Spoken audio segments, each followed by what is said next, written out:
What's one piece of advice you'd give to a new history teacher just starting out? Get in and watch as many different teachers as you can, and not necessarily just history teachers. You don't need to reinvent the wheel every lesson. Create yourself a community.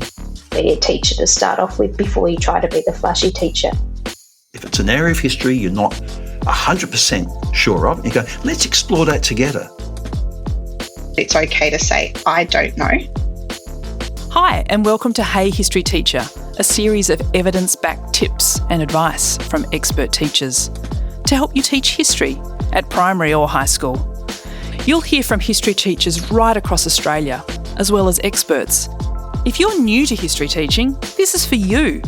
You might be a new teacher who's just finished your training, or you might be an experienced teacher who's never taught history before. By the end of this episode, you'll have 10 pieces of practical advice to take into class, so you feel more prepared. I'm your host, Anna Clark, a Professor of History at the University of Technology, Sydney, and someone who's passionate about history and history education. We've teamed up with the History Teachers Association of New South Wales to make this professional development resource for you. There are 8 episodes, about 30 minutes each, and you can listen to them whenever you like. And that's not all. On the Hey History website, download tip sheets for each topic and get links to resources mentioned in the EPs. heyhistory.net. Let's go. So, you're a new teacher with some experience. How can you learn skills on the ground at your new school? How do other teachers work with the students who are also in your history class? Sarah Coleman from far north Queensland says one way is to watch them. Get in and watch as many different teachers as you can, and not necessarily just history teachers, although that's obviously what you want to see some of, but particularly, you might have a Year 7 history class who's driving you up the wall and you just can't get a handle of them. Go and see what the PE teacher does. Go and see what the maths teacher does. See if you can get into their homeroom or their pastoral care group in the morning. My name is Sarah Coleman. I am the Head of Humanities and Social Sciences at MacKillop Catholic College in Mount Peter, which is in far north Queensland, just south of Cairns. And I'm also on the management committee for the Queensland History Teachers Association, and I have co-authored a number of textbooks. I would never say university doesn't prepare you, but there are things you can only learn by being on the ground. If you want to be a history teacher, you have to be a good teacher to start with. Nobody starts perfect, but look at how you can build upon the shoulders of those that have been there. That's Kathy Barron, a West Australian history teacher. How you get kids to remember things and engage with things. There's a skill to being able to communicate, to be able to think like a teacher. Thinking like a teacher means thinking about the kids and how they learn. It's not about just imparting knowledge. It's about these 30-odd little bodies in front of you, and each one's quite different. I mean, kids come into the school and they have a whole bundle of things behind them that we don't see and have very little influence over. Having a think about how are you going to get that child to the next point. So what are the skills you're going to use? What do they need in order to understand it? Where their literacy's at? And think, okay, so I've got these kids who can't read very well. That doesn't mean make them read less. You make them read more. We know that kids need vocab. Like if they don't have their vocabulary, they can't learn, they can't access it. So when you're thinking like a teacher, you're going, okay, I want to teach them this fact about World War I, but I need to also teach them how to read, how to understand the words. So it's looking at that whole package. Kathy reminds us that we have to think about kids' capacities and learning in a holistic way. Here's David Boon, who's had a 36-year career in history education. He's taught from all of primary to Year 10 and has held a number of curriculum and professional learning roles too. David Boon expands on this idea of thinking like a teacher. What does each student need in order to understand and learn? And some students will surprise you with things. I had one student in particular who had very poor literacy skills, who basically worked with a teaching assistant most of the time on his literacy tasks. But in history, I insisted that when we're doing this, he has to take part. he had amazing visual literacy skills. So he could look at a photo, he could look at a map, and he could combine the information from both and say, okay, that photo, that thing's in that photo, it's on the map there. And he amazed the kids. So opening up an inquiry lets you learn about your students as well. So it's important to have opportunities to learn about the students, not just for them to learn about the topic. And I think that's the basis of the formula. It's about bringing it all together so that each student has access to the curriculum, is able to engage in an inquiry in some way, in their own way, but not every student's going to do it the same way or to the same level. Kathy Barron also talks about the importance of students accessing the syllabus. If kids can access things, they're more likely to be interested in it. So being able to break it down so that they are able to read the material that's there, they're able to understand and do the concepts. People are very quick to go, oh, well, kids can't do that. And people assume that kids can't access the syllabus and access the curriculum. But of course they can. You break it down into something that they understand. And that's what I think is the secret formula, is being a good teacher, being able to break it down to something that they understand. Kids, the concept of contestability, I remember when that came in, I'm old, remember when that came in, and teachers were going, kids will never be able to get it. Kids are great at contestability. They know they can argue both sides. You break it down, those skills down to a fight in the classroom. Imagine you two had a punch up and you listen, and then you're talking about the different sources that exist, and you say, okay, so you're a primary source because you were there, and so pulled out the phone, and if they've pulled out the phone, that footage, what is that? Is it primary or secondary? Is there a bias in that? How useful is that? So you can teach all these skills based on what they know, by having those expectations that kids can do it. And of course, there's the relationship with the students. Here's Sarah Coleman. Build relationships with your kids, learn about them and what they're interested in. And I think once you've got relationships in hand, the rest can kind of manage itself to a degree if you're prepared to do that other stuff.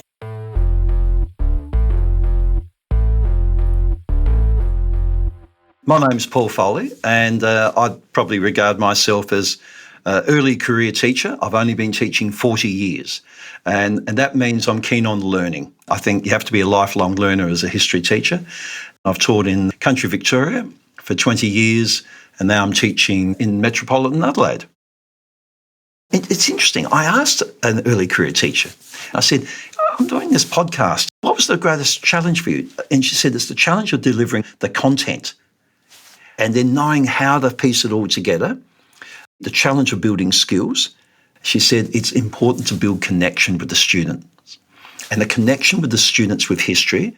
Paul Foley mentioned lifelong learning, and that's something that comes up a lot. Here's Sarah Coleman again. You're going to read or go to the gym and listen to podcasts, which is great life advice. That I think that's some of the best things that you can do, because like you read things or you listen to things or you watch things that are interesting, it just makes you more nerdy and it makes you more enthusiastic, and that's the stuff that they latch onto. Even the kids who are the least history likely to want to do. And it's not all, gamification and all this other whiz-bang stuff that people go, oh, this is going to get you engagement. You caring about your subject and caring about the kids and being well prepared. If you've got those three things in hand, you don't need any gimmicky gamification things. Butcher's paper and a couple of markers and some sticky notes will get you just as far. Evidence says that engagement works best in class when the teacher is comfortable, prepared and enthusiastic. So if gamification is your thing, or you're more a sticky notes kind of teacher, do what works for you. We've got another episode on creative history teaching that has both gamification and sticky notes, and everything in between. Check it out for new ways to engage your students. And the other part of lifelong learning is you're not going to know everything, and you never will, and that's okay. I think the other thing is keep learning, keep reading, and don't be frightened of the difficult questions when they do arrive. because I think students need to know that we're all learning. You need to be honest. If it's an area of history you're not 100% sure of, you go, let's explore that together. Preparation's still important, mark my words, but I really believe that also at times we need to be seen vulnerable. We're human. As a new teacher, you do not need to know everything. I've been teaching for 11 years, and there are constantly students who ask me questions where I do not know the answer. So I think that that's really important in at first being able to say those 3 words. It's okay to say, I don't know. That's New South Wales teacher Christine Abadier. Hey, hello, my name is Christine Abadier. I'm the current head of history at Tara Anglican School for Girls, which is an ELC to Year 12 school in North Parramatta in Sydney. I've been teaching for 11 years, most of which has been history teaching. Besides admitting that you don't and can't know everything, Christine Abadier's other big tip is to use the resources that are out there and tap into networks of teachers around you and online. You don't need to reinvent the wheel every lesson. Teaching's really hard. The first years of teaching are very difficult, but there are so many resources available that you can use. There are teacher Facebook groups and teachers are really generous. Ask your colleagues, really tap into the networks that are available, because I think teaching is not in silos. You're not working on your own as a teacher, you're working with others. Christine also talks about Facebook groups and other groups, like your local History Teachers Association, as being really helpful. And it's a place to find community, which can be so useful when you're starting out. Yeah, there's the History Teachers Resource Australia, I think it's called.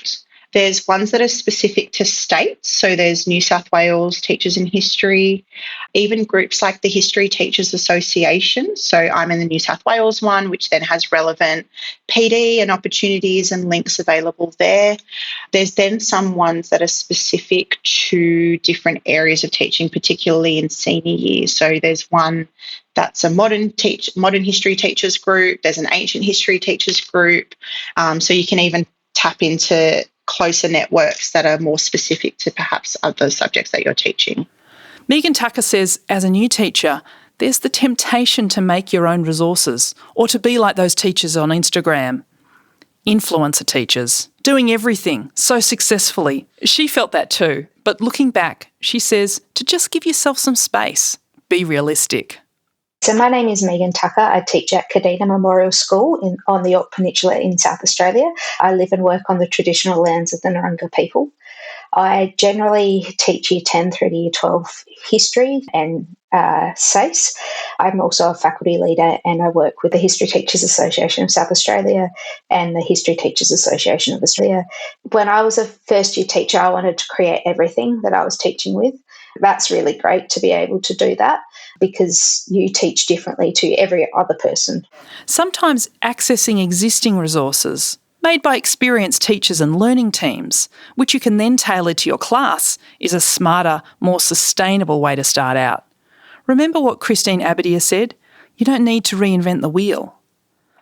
There are so many resources that you can rely on that you don't have to create everything in the first year, and you don't have to be like the teachergram teacher. It can be as simple as possible because students will pick up what you're trying to teach them, even if it's not flashy. You can evolve it over time, but give yourself some space to actually be a teacher to start off with before you try to be the flashy teacher. Find links to those Facebook groups and your local History Teachers Association, or HTA for short, on the Hey History website. Look for the show notes for this episode. Now we're halfway through. Feel free to take a break or just keep listening. To recap those first 5 pieces of advice for new history teachers: Get in and watch as many different teachers as you can. Build connection with the student. You're going to read or you're going to listen to podcasts. If it's an area of history you're not 100% sure of, you go, let's explore that together. You don't need to reinvent the wheel every lesson. There are so many resources available that you can use. You're not working on your own as a teacher, you're working with others. groups like the History Teachers Association. There are teacher Facebook groups and teachers are really generous. Ready for another 5 tips? All right, let's go. Here's David Boon from Tasmania again. What I think is really important is there's a disclaimer in the Australian curriculum that something like the order and detail that the content is taught in is the teacher's decision or the school's decision, so that you don't need to do everything at the same level of depth and know your class and know what's going to work for them, but also that the Australian curriculum has a skills strand that's about inquiry, which often gets forgotten.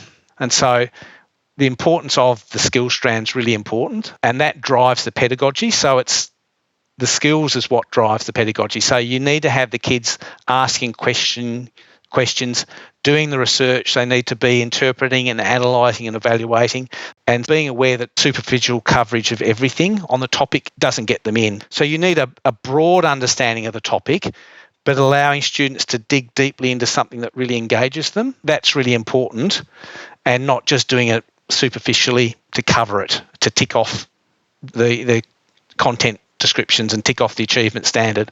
So it's about the interconnection. To me, it's about the interconnection between knowledge, understanding and inquiry, and not about ticking those content boxes. And really, without inquiry, history just becomes a comprehension task, which is about literacy and it's about English. It's not history. That's David Boon on the importance of teaching historical inquiry and skills, rather than just ticking off content. Kathy Barron goes into more detail about knowing the syllabus.